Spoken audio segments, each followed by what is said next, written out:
कैसे हैं आप लोग। आई होप आप लोग अच्छे होंगे। और सभी फ्रेंड को मैं अनीता संग हैप्पी दशहरा और सबको मैं हैप्पी दशहरा बोलती हूँ। और सभी लोग घूमने जाएंगे और मैं भी जाऊँगी। आप लोग जाएंगे कि नहीं हमें बताइएगा। आज विजयदशमी के दिन कैसे भाभियाँ बनी लोगों की, ये मैं आपको बताती हूँ। सीता जी की भाभी, आपको पता है सीता जी की भाभी कैसे बनी? जब उन्होंने लक्ष्मण जी के प्रति शंका प्रकट की कि अरे ये राम जी बुला रहे हैं और ये क्यों नहीं जा रहे हैं, जब उन्होंने लक्ष्मण के प्रति शंका प्रकट की तब उनको रावण के यहाँ कष्ट सहना पड़ा। हम लोग भी कभी ना कभी कोई ना कोई ऐसी गलती कर देते हैं तो हमको भी संकट से लड़ना पड़ता है और हमारी भाभी तैयार हो जाती है। तो हम किसी के प्रति शक ना प्रकट करें। जैसे सबरी जी बड़े प्रेम से बेर खिला रही थी राम जी को, बड़े प्रेम से खिला रही थी, लेकिन लक्ष्मण जी क्या सोच रहे थे? अरे ये तो मेरे भाई को झूठे बेर खिला रही है। शंका आई तो उनको वनस्पति की जरूरत पड़ी, जिन जड़ी बूटियों से लक्ष्मण जी का इलाज हुआ। तो हमें किसी के प्रति शंका नहीं करनी चाहिए जो हमारी भाभी बन जाती है। कैकेयी की भाभी तैयार हुई। बचपन में एक संत ऋषि सो रहे थे तो कैकेयी ने सोते समय उनके मुंह पे मूछें बना दी काले रंग से। तो जब वे उठे उन्होंने अपना चेहरा देखा तो उन्हें बड़ा गुस्सा आया, तिलमिला गए। लेकिन बाद में जब पता चला कि ये कैकेयी ने हरकत की है तो उन्होंने कैकेयी को श्राप दिया कि जिन हाथों से तुमने हमारी ये मूछें बनाई हैं और मेरा मुंह काला किया है, एक दिन ऐसे तुम्हारा मुंह भी एक दिन काला होगा। तो उनका मुंह काला हुआ कब? जब उन्होंने रामचंद्र जी को वनवास भेज दिया और अपने बेटे को, सबको मालूम है, राजगद्दी चाहती थी। तो इसलिए हमारी भाभी ऐसे तैयार हो जाती है। ऐसे रावण की भी भाभी है, सुदामा जी की भी भाभी है कि सुदामा जी की भाभी कैसे तैयार हुई कि जब एक बार वो चने खा रहे थे तो उन्होंने चुरा के खा लिए। ऐसे सब किसी न किसी की भाभियाँ तैयार हैं जो मुझे मालूम है, लेकिन सबकी तो नहीं बता पाई। लेकिन धीरे धीरे मैं सबकी आपको बताऊंगी और शायद आप लोग को पता भी हो। हनुमान जी बहुत शक्तिशाली थे और वो ऋषि मुनियों को परेशान करते थे, कहीं कुछ करते थे कहीं कुछ करते थे। तो उन्होंने उनको श्राप दे दिया जाओ तुम भूल जाओ। लेकिन जब उनको याद दिलाया गया तब उनको याद आया, तब वो उड़ सके कि उनके पास कितनी शक्ति है। द्रौपदी की भाभी, द्रौपदी जब दुर्योधन पे हंसी, अंधे का बेटा अंधा, तो उनकी भाभी तैयार हो गई।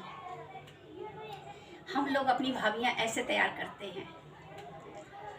अगर वो ऐसा ना बोलती, ये 2 शब्द ना देती तो उनकी भाभी ना तैयार होती और उन्हें 5 पति का सामना ना करना पड़ता, उनको एक पति ही मिलता। लेकिन क्या करें, विधि का विधान पलटने ना पाया, कोई ना जाने श्री राम जी की माया।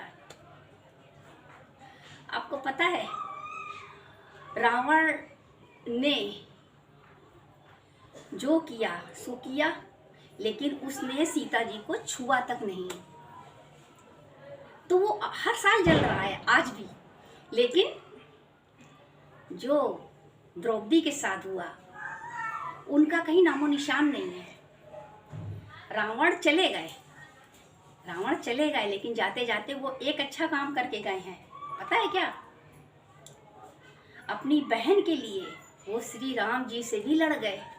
उन्होंने ये भी परवाह नहीं करी कि श्री राम जी हैं, ये भगवान हैं। जानते सब थे, ज्ञानी थे, सब जानते थे, ये तो लीलाएं थी। लेकिन आज के भाइयों को अगर पता चल जाए उनकी बहन ने ये किया है या ऐसा है या वैसा है, तो भाई बहन से पूछेंगे भी नहीं, तुरंत हमला कर देंगे, बोलेंगे नहीं, बातचीत नहीं करेंगे, राखी नहीं बंधाएंगे, मुंह घुमाएंगे। और इसी दिन का इंतजार तो भाभियां करती हैं कि कब ये अपनी बहन से दूर हो। और कुछ लोग तो कामयाब भी हो जाते हैं और कुछ लोग नहीं हो पाते हैं। उनकी भी जय जय, इनकी भी जय जय, और हमारे रावण जी की भी जय जय। और आज पता है फ्रेंड्स, हमारे घर में सांप घुस आया है, जिसकी वजह से मैं कोई काम नहीं कर पा रही हूँ। और वो सांप बहुत बड़ा है और वो घुसा पड़ा है बाहर वाले ही कमरे में। और ये कैसे निकलेगा, कब निकलेगा मुझे नहीं पता, लेकिन फिर भी मैं समय निकाल कर मैं समय निकाल कर आप लोगों के लिए वीडियो बना रही हूँ। और अगर मैं आपको दिखाऊं तो वहाँ आपको कुछ दिखेगा नहीं, और क्या कहूँ मेरी समझ में भी नहीं आ रहा। बोलना तो बहुत कुछ चाहते थे लेकिन मुँह से शब्द नहीं निकल रहे हैं। आज काफ़ी लोग भी घर आ गए थे मिलने के लिए दशहरा, और आप लोग जाइए दशहरा में, घूमिए फिरिए, रावण को देखिए, और जाके ये देखिए कि रावण का अहंकार कैसे जल रहा है।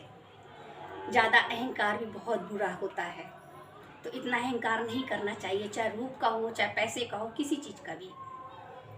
अगर हमने किसी चीज़ का भी अहंकार किया, कभी कभी कुछ लोग अपने बच्चों का अहंकार करते हैं तो वही बच्चे मुंह में काली पोत देते हैं। किसी भी चीज़ का अहंकार बहुत बुरा होता है, तो इसलिए अहंकार मत करिए। जो ईश्वर ने हमको दिया है उसको सही से इस्तेमाल करिए।